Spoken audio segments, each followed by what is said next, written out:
Palavra da Verdade, com Hernandes Dias Lopes.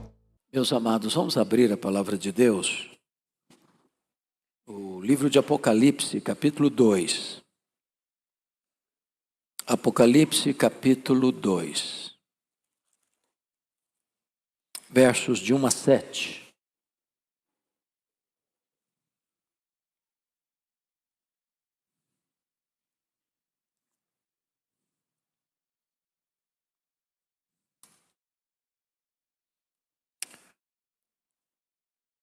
Ao anjo da igreja em Éfeso escreve: Estas coisas diz aquele que conserva na mão direita as 7 estrelas e que anda no meio dos 7 candeeiros de ouro. Conheça as tuas obras, tanto o teu labor como a tua perseverança, e que não podes suportar homens maus, e que puseste à prova os que a si mesmos se declaram apóstolos e não são, e os achaste mentirosos. E tens perseverança, e suportaste provas por causa do meu nome, não te deixaste esmorecer. Tenho, porém, contra ti que abandonaste o teu primeiro amor.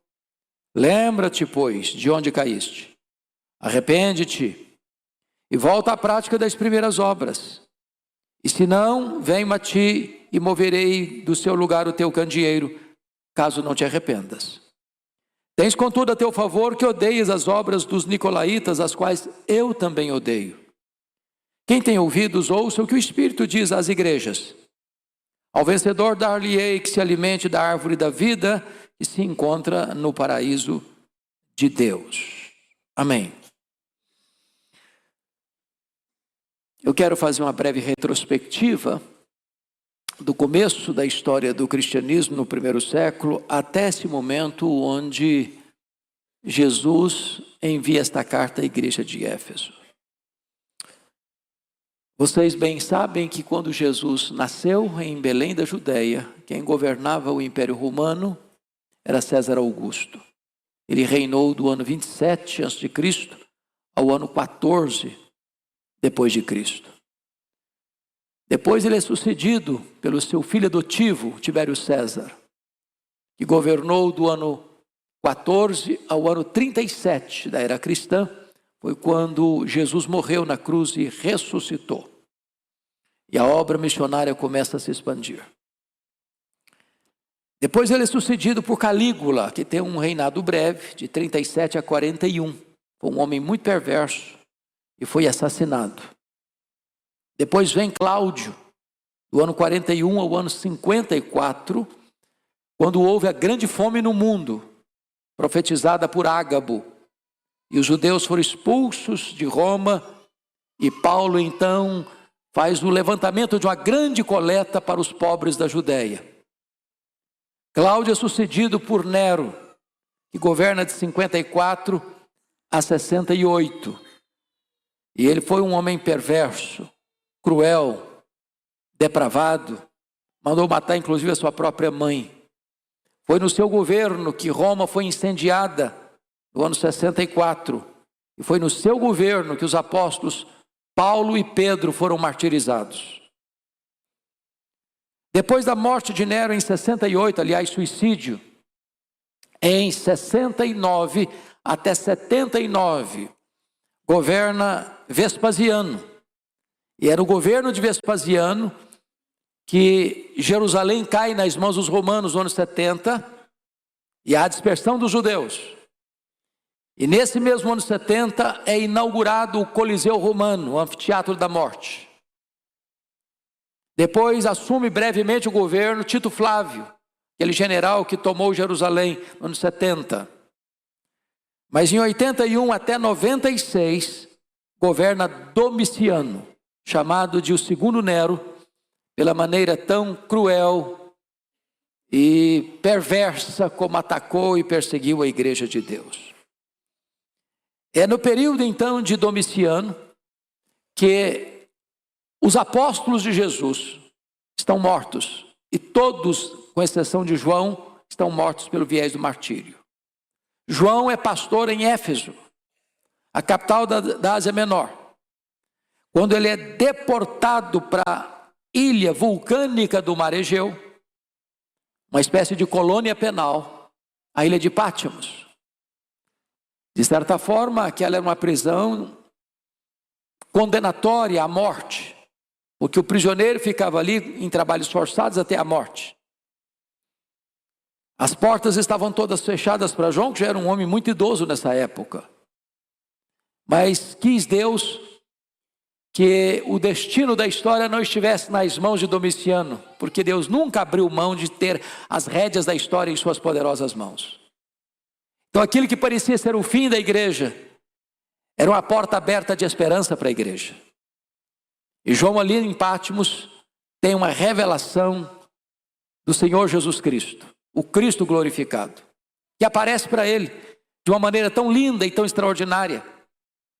Seus cabelos brancos como a neve, seus olhos como chamas de fogo, seus pés como de bronze polido, sua voz como voz de muitas águas, suas mãos sustentando a igreja, seu rosto brilhando como o sol no seu fulgor.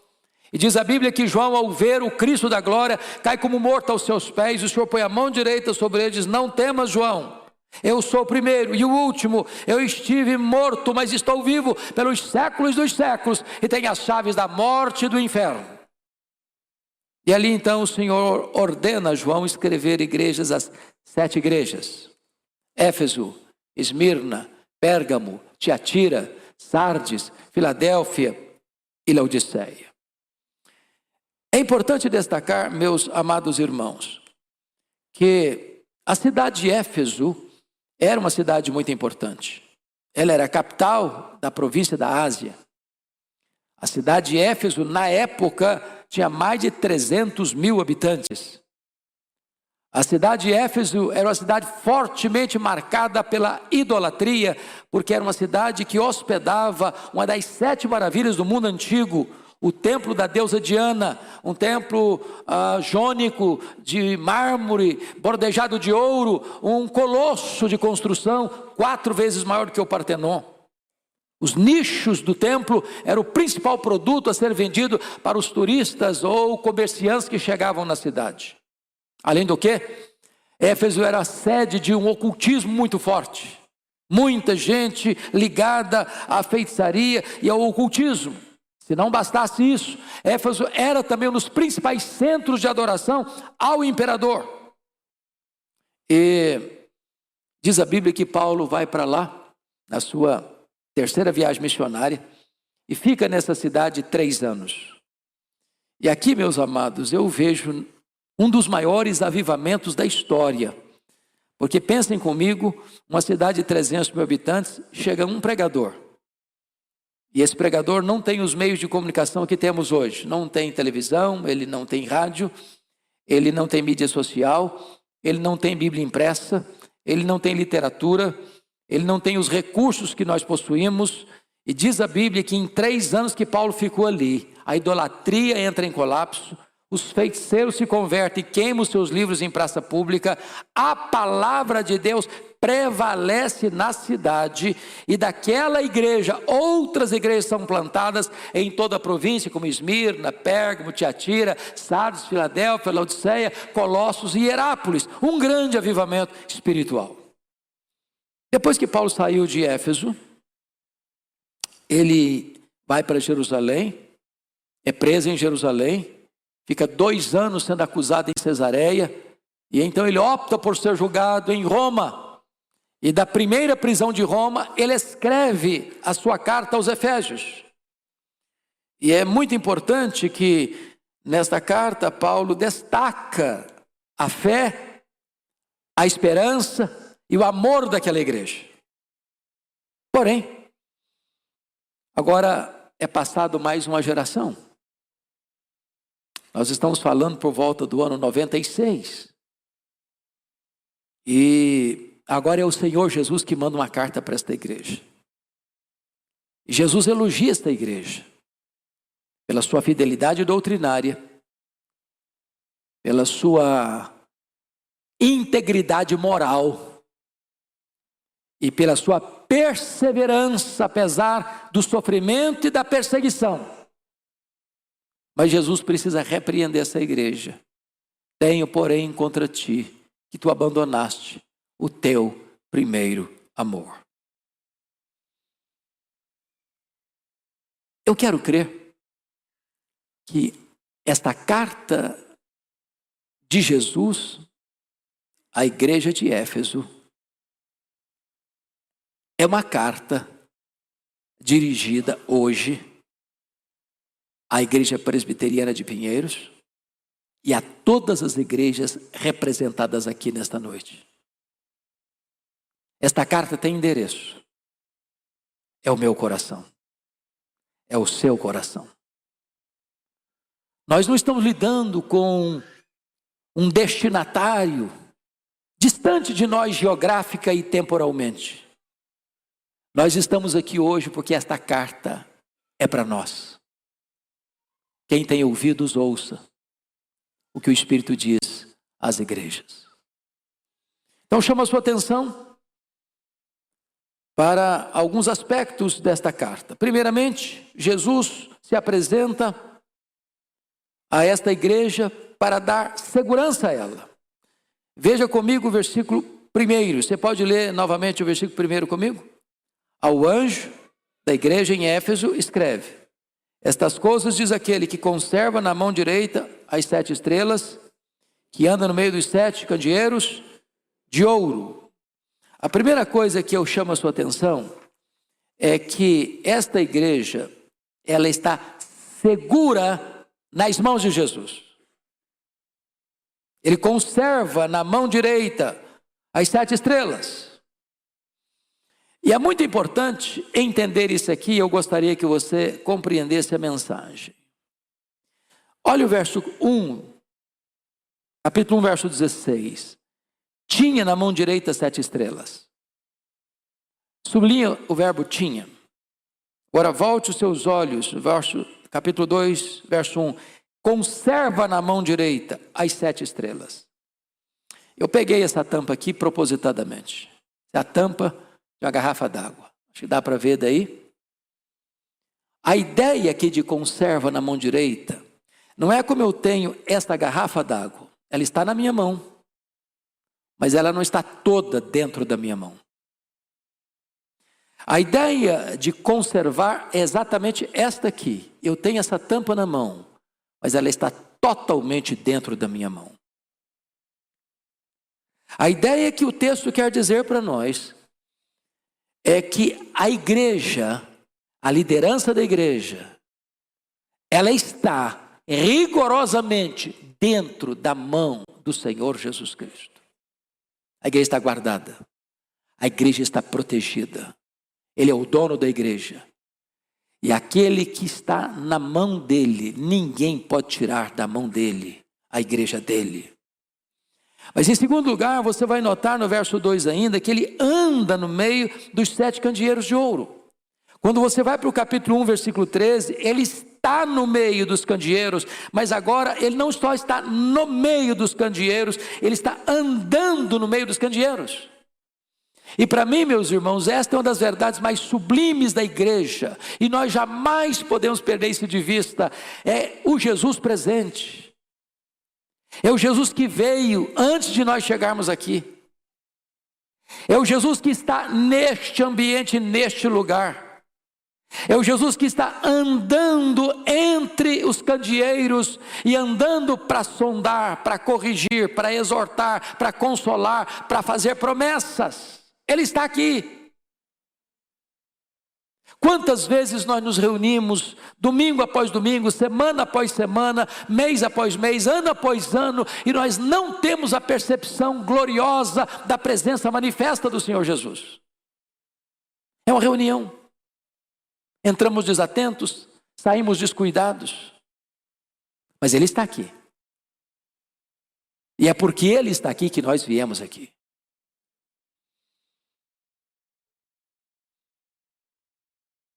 Mas veja você, o segundo ponto. O noivo agora, que é o Senhor Jesus Cristo, ele vai elogiar a igreja pelas suas virtudes. Observe comigo. A primeira coisa que Jesus elogia nesta igreja é a sua fidelidade à doutrina. Versos 2 e 3. Você pode ler o versos 2 e 3 comigo? Vamos juntos?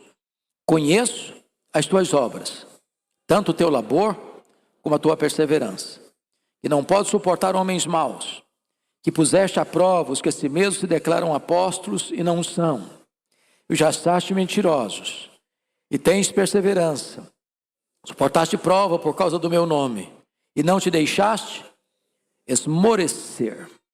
O que o Senhor está dizendo é que esta igreja tinha permanecido fiel às Escrituras, à sã doutrina. Os anos se passaram e vocês se lembram que Jesus já tinha alertado lá no Sermão do Monte sobre o perigo dos falsos profetas, travestidos de ovelhas, mas eram lobos.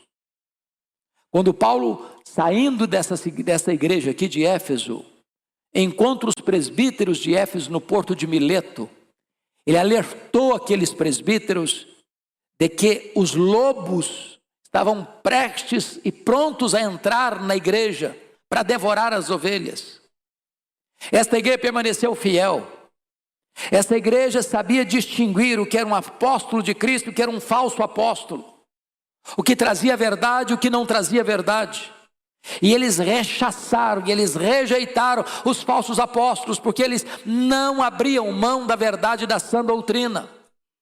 E meus amados irmãos, isso é um alerta para nós, porque mais tarde, quando João é pastor de Éfeso, lá no primeiro capítulo, no capítulo 4 da sua primeira carta, ele mostra a necessidade de provarmos os espíritos se de fato eles vêm de Deus. Nem todo mundo que fala em nome de Deus é de Deus. Nem tudo que diz que vem em nome de Deus, vem da parte de Deus. Isso significa uma coisa: nenhuma igreja pode agradar a Jesus se ela abre mão da verdade, se ela prega o que o povo quer ouvir e não o que o povo precisa ouvir, se ela abre mão da verdade para tornar a mensagem mais palatável, mais ao gosto das pessoas, mas negligencia a verdade que não pode ser mudada, não pode ser caducada, não pode ser ressignificada, não pode ser atualizada, porque ela é eterna palavra de Deus que jamais passará. Então, essa igreja era uma igreja fiel à doutrina. Mas notem vocês que essa igreja, conforme o verso 2, ela não suportava e não tolerava heresia, porque o texto diz: não pode suportar homens maus, puseste à prova os que a si mesmos declaravam apóstolos. Preste atenção nisso. Apostolado é uma delegação exclusiva do Senhor Jesus, é Ele quem constitui o apóstolo. Nenhum ser humano pode constituir-se a si mesmo apóstolo. E aquela igreja colocava à prova isso. Aqueles que se declaravam apóstolos, mas não eram. Mas mais do que isso, irmãos, essa igreja tinha zelo moral. Olha o versículo 6 comigo. Leia o 6 em voz alta comigo. Tens, contudo, a teu favor, que odeias as obras dos nicolaítas, as quais eu também odeio. Há pouco tempo eu preguei um sermão aqui baseado em Eclesiastes 3, e às vezes nós colocamos Deus apenas pela metade. Nós achamos que Deus é apenas o Deus da vida, mas não é o Deus da morte. Há tempo de viver e tempo de morrer. É Deus quem dá vida, é Deus quem tira a vida. Às vezes nós só olhamos para o Deus do amor, mas não olhamos para o Deus do ódio. Pois Deus ama e Deus odeia também. Deus ama o bem e odeia o mal. A igreja odiava as obras dos nicolaítas e Jesus dizia: eu também odeio. O que era a obra dos nicolaítas? Os nicolaítas eram um grupo de hereges que perambulavam pelas igrejas, induzindo as pessoas a comerem carnes sacrificadas aos ídolos, à prostituição, à impureza, a uma vida desregrada, uma vida moralmente repreensível. E essa igreja tinha zelo pela doutrina e zelo pela ética, zelo pela verdade, zelo pela conduta, zelo pelo credo, zelo pela vida prática de santidade. A pergunta é: será que isso que Jesus está escrevendo para esta igreja é oportuno para a igreja brasileira contemporânea? Será que há igrejas hoje que têm transigido, aberto mão da verdade, pregado um outro evangelho, deixado de pregar o evangelho da cruz, para pregar um evangelho de prosperidade? Uma igreja inclusivista, que diz: venha como você está e permaneça como você quiser, ninguém vai mexer com você aqui. Será que nós estamos vivendo hoje esse período em que as exigências não são mais necessárias, porque cada um é dono da sua vida, cada um tem a sua própria verdade, e a igreja não deva interferir na vida de ninguém? Nós estamos vivendo uma época em que chamar pecado de pecado vira um escândalo. Estamos vivendo uma época em que pecado virou nome psicológico de trauma e não de pecado.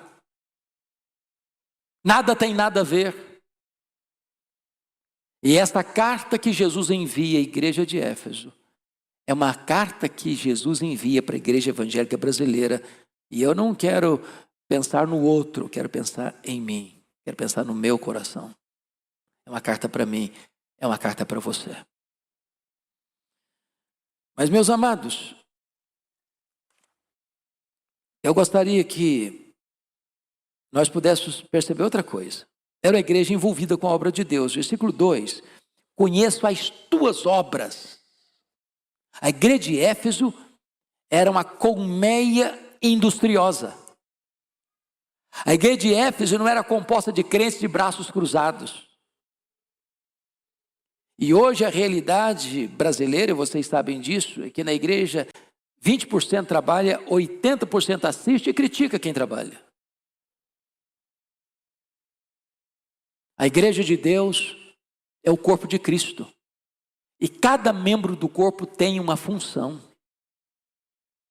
E se aquele membro não realiza aquela função, ele desassiste todo o corpo.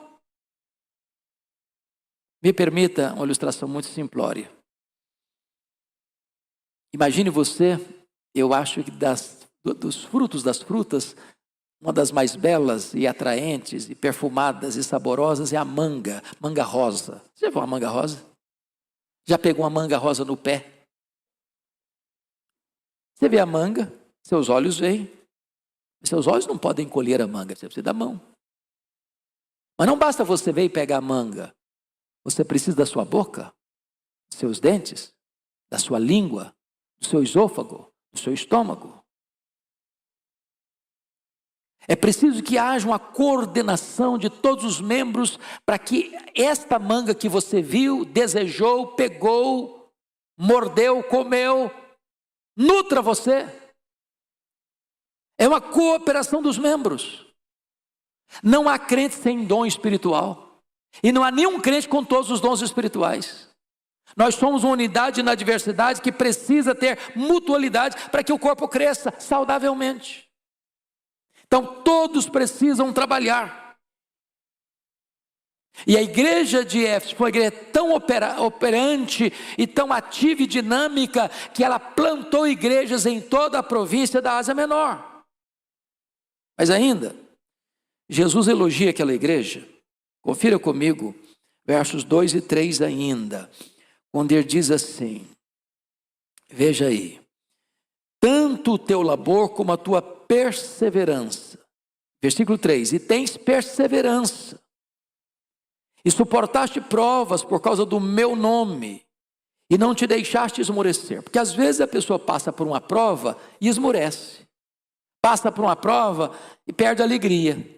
Passa por uma prova e deixa os joelhos trôpegos. Mas essa igreja está passando prova. Por que prova, irmãos? Porque ser crente em Éfeso não era fácil. Não era fácil. O apóstolo Paulo chegou a dar testemunho em 2 Coríntios capítulo 1, que ele enfrentou em Éfeso provas maiores do que suas forças, a ponto de desesperar da própria vida. Ser crente em Éfeso era ser perseguido, ali era um dos centros do culto ao imperador. O que Paulo está elogiando, o que Jesus está elogiando esta igreja, é que esta igreja, mesmo sofrendo, ela não perde a capacidade de ser fiel, de ser operosa, de ser ética e de viver dentro do padrão da sã doutrina. Agora, vejamos então, a despeito de todas essas virtudes, o que Jesus vai repreender na vida desta igreja. Leia o verso 4 comigo em voz bem alta, vamos juntos? Tenho, porém, contra ti, que abandonaste o teu primeiro amor. Veja a conjunção adversativa aí. Porém, esse porém está contrastando os elogios que acabara de fazer e agora a reprimenda que vai dar. Tem muitas virtudes, mas tem um defeito aí que precisa ser corrigido. Porque alguém podia argumentar, bom, as nossas virtudes são tantas que a gente não precisa nem ficar prestando atenção no defeito, não é verdade? As nossas virtudes superam os nossos defeitos. Não, tem virtude, vão ser pontuadas, vão ser destacadas, vão ser elogiadas, mas tem um problema que precisa ser corrigido. Agora notem, ele não diz assim, preste atenção aqui, versículo 4. Tenho, porém, contra ti. A postura de Jesus é de fazer uma acusação direta. Contra ti eu tenho uma coisa contra ti. Que abandonaste o teu primeiro amor. Então a grande pergunta é a seguinte: quando é que uma igreja abandona o primeiro amor? Primeiro, quando nós substituímos o amor a Jesus pela ortodoxia e pelo trabalho.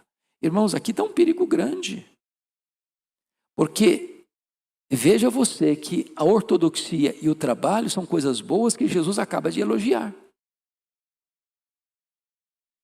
Mas há um grande perigo da igreja ter tanto zelo pela sã doutrina e defender de tal maneira a sã doutrina, que defender a sã doutrina substituiu o relacionamento pessoal com o Senhor Jesus. E de repente a pessoa, ela entra com tanta força na apologética cristã, na defesa da fé, que ela, ao defender a verdade, ela perde a piedade. Ela se torna seca, árida. Ela põe a vida cristã num piloto automático. Ela se torna ácida, cáustica. E de repente, ela mantém o padrão de sã doutrina, ela mantém o padrão da ética cristã, ela mantém a musculatura espiritual para permanecer firme e fiel diante das pressões e perseguições da vida, mas a alegria, o prazer da comunhão com Deus, da intimidade com Deus, da vida de oração, da comunhão com o Senhor, da alegria indizível e cheia de glória que o Espírito Santo produz, e já foi embora há muito tempo. E Jesus foi claro: nisto conhecerão todos que sois meus discípulos, se tiverdes amor uns pelos outros. Segundo, abandonamos o nosso primeiro amor quando o nosso amor por Jesus é substituído pelo zelo religioso. É interessante, irmãos, o zelo religioso é bom, é claro que é bom. Os fariseus, por exemplo, eram muito zelosos da sua tradição. Eles ficavam atentos aos detalhes, por exemplo, de dar o dízimo do endro, da hortelã e do cominho, das hortaliças da casa. Mas negligenciava o principal da lei, a justiça, a misericórdia e a fé. Nas palavras de Jesus, às vezes, se coa um mosquito e se engole um camelo. A pessoa é capaz de morrer pela tradição religiosa. É capaz de dar vida pela estrutura eclesiástica. Mas o amor por Jesus já apagou há muito tempo. Talvez a gente tenha a postura teológica de Jonas. Quando Jonas foi pressionado lá no navio: quem é você, cara? Lá, eu sirvo ao Deus do céu, Criador do céu, do mar e da terra, é o todo-poderoso Deus. Mas se ele é o todo-poderoso Deus, você está afrontando esse Deus? Você está desobedecendo esse Deus? Você não está levando a sério o que Deus te mandou fazer? Amados, eu sempre evoco a figura de um homem piedoso do século XIX, chamado E.M. Bounds. Se vocês não leram ainda o livro Poder através da Oração, de E.M. Bounds, eu recomendo a leitura. E esse homem disse assim: a ortodoxia é boa, a ortodoxia é a crença certa, nas doutrinas certas. A ortodoxia é boa, ela é insubstituível. Nós odiamos, e a palavra é essa mesma, a heresia. Como a igreja de Éfeso odiava a obra dos nicolaítas, e Jesus, eu também odeio. Jesus odeia a heresia. Nós devemos odiá-la também.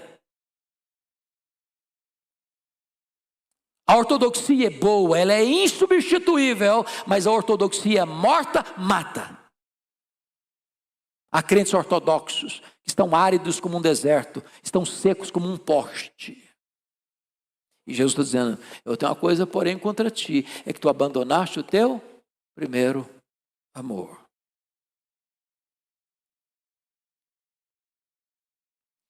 Mas nós abandonamos o nosso primeiro amor, meus irmãos, quando nós temos a capacidade de examinar os outros e encontrar os erros nos outros, mas não temos a capacidade de examinar a nós mesmos e encontrar os erros em nós mesmos.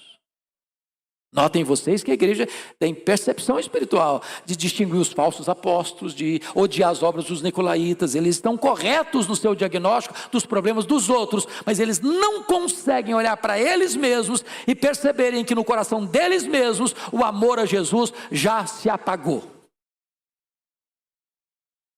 Eu acho que esse problema não é apenas deles. Esse é um problema meu, esse é um problema seu, esse é um problema nosso. Nós somos muito mais especialistas em enxergar o problema dos outros do que ver o nosso próprio problema. Finalmente, Jesus dá uma chance àquela igreja de um novo recomeço. Leia o verso 5 comigo, pode ler? Vamos lá, juntos. Lembra-te, pois, de onde caíste, arrepende-te e volta à prática das primeiras obras. E se não venho a ti, e moverei do seu lugar o teu candeeiro, caso não te arrependas. A primeira coisa que Jesus trata aqui é: lembra-te, pois, de onde caíste. O passado precisa novamente tornar-se um presente vivo. Agora, para onde precisamos retornar?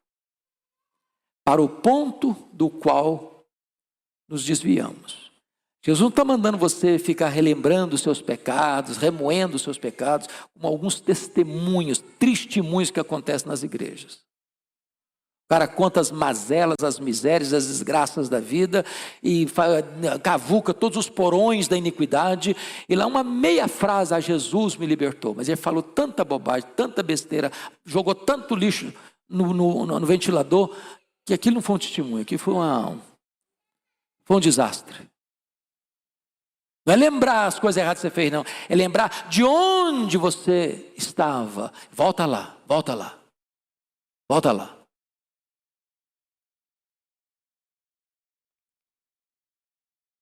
A igreja não está sendo chamada a relembrar o seu pecado. Ela precisa lembrar em que situação ela caiu, de onde ela caiu, e voltar. E recomeçar tudo de novo. É a lembrança do pródigo.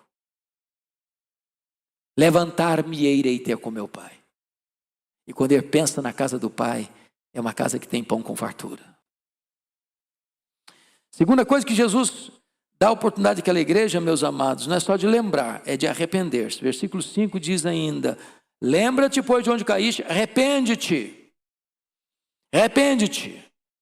Eu acho que todos vocês sabem que a palavra arrependimento, ela tem 3 aspectos. Ela é razão, ela é emoção, ela é vontade. É um ciclo que precisa se fechar. Eu reconheço que eu errei, eu tenho tristeza pelo meu erro e eu tomo a atitude de voltar ao ponto inicial. Sem isso, o ciclo não fecha. E sem fechar o ciclo é remorso, não é arrependimento. Foi o que aconteceu com Judas Iscariotes. Ele reconheceu o erro, ele ficou triste por causa do erro, mas ele não fechou o ciclo com a volta para Jesus e cometeu suicídio.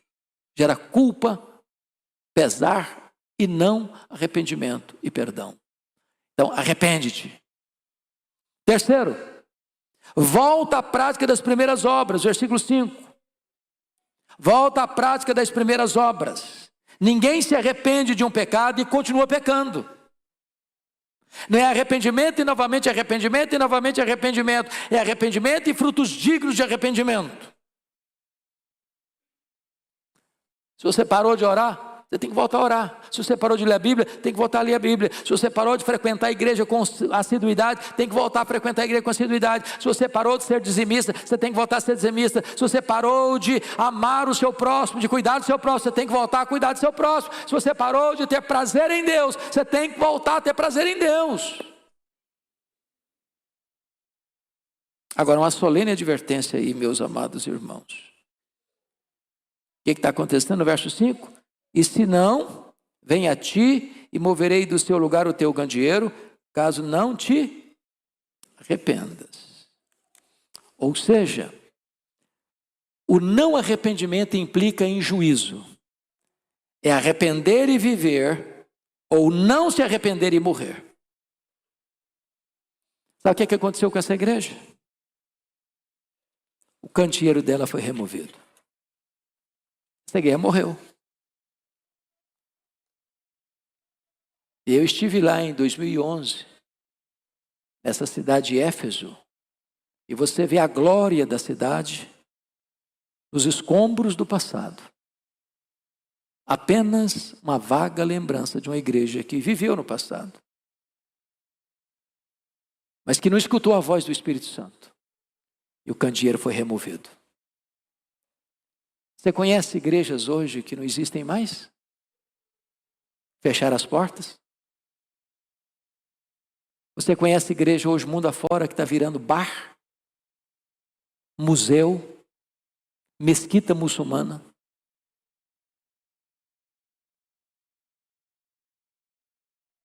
Candeeiro é feito para brilhar. Se ela não brilha mais, não tem relevância.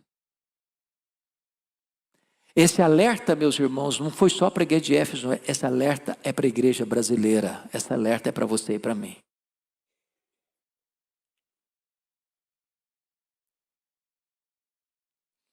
Mas eu quero concluir dizendo, bendito seja Deus, em toda a igreja, Deus tem um remanescente fiel. Olha o verso de número 7, vamos ler todos juntos? Quem tem ouvidos, ouça o que o Espírito diz às igrejas. Ao vencedor, dar-se-ei que se alimente da árvore da vida, que se encontra no paraíso de Deus. Preste atenção, o vencedor é o remanescente fiel. E o que ele vai receber? O que ele vai ter? Ele vai se alimentar da árvore da vida. O que é a árvore da vida? É um símbolo da vida eterna. O que é vida eterna? É conhecer a Deus. O que vai ser o céu? É conhecer a Deus. Porque Deus é amor, o céu vai ser um ambiente de amor. O que Jesus está mandando a igreja fazer? Voltar ao primeiro amor. E o céu é um lugar onde o amor nunca vai precisar cessar e nem diminuir, porque nós estaremos para sempre com o Senhor e Ele é amor, e então o clima do céu vai ser amor. Aqui permanece a fé, a esperança e o amor, esses três, mas o maior desses é o amor, porque não vai ter necessidade de fé, nem necessidade de esperança no céu, mas o amor vai viver no céu, vai reinar no céu, porque o amor é o ambiente do céu.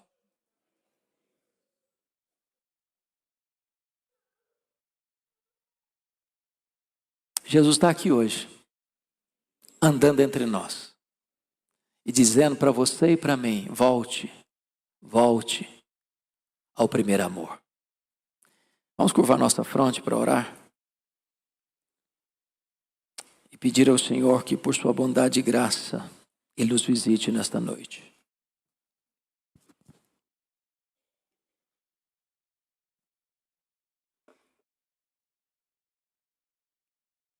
Deus, todos nós estamos aqui, debaixo da autoridade da Tua palavra. Não somos melhores do que ninguém. Fomos alcançados por tua graça e por tua misericórdia. A exortação desta noite não é uma mensagem antiga, endereçada a uma igreja antiga apenas. É uma mensagem dirigida a nós, hoje, neste lugar. Dá-nos, Deus, compreensão do que precisamos mudar, para onde precisamos voltar. Não queremos ter um coração frio, seco, árido. Não queremos amar-te apenas de boca. Queremos que o nosso coração seja totalmente teu.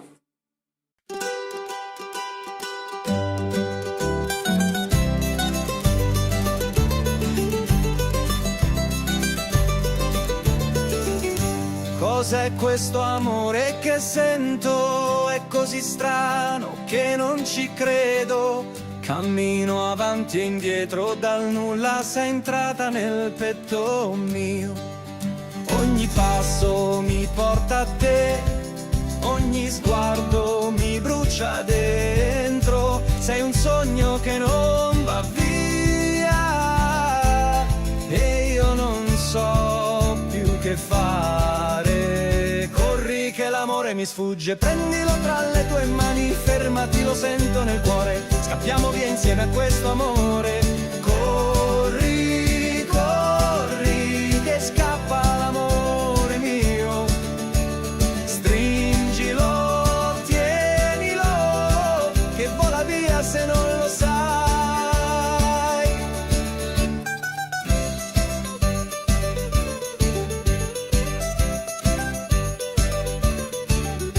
Cos'è questo fuoco che brucia? Da tempo guardo dentro me stesso. Se questo è amore sincero, allora vieni più vicino a me. Ogni silenzio parla di noi, ogni notte ti sogno ancora. Ma se davvero sei tu, non restare solo un pensiero. Corri che l'amore mi sfugge, prendilo tra le tue mani, fermati, lo sento nel cuore. Scappiamo via insieme a questo amore. Corri, corri, che scappa l'amore mio. Stringilo, tienilo, che vola via se non lo sai.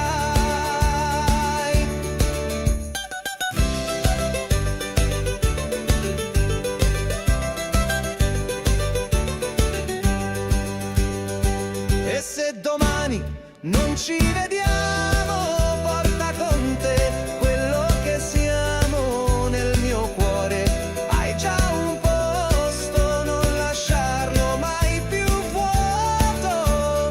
Corri che l'amore mi sfugge, prendilo tra le tue mani, fermati, lo sento nel cuore. Scappiamo via insieme a questo amore. Corri amore, che il tempo ci guarda. Fermati adesso o l'amore ci scappa.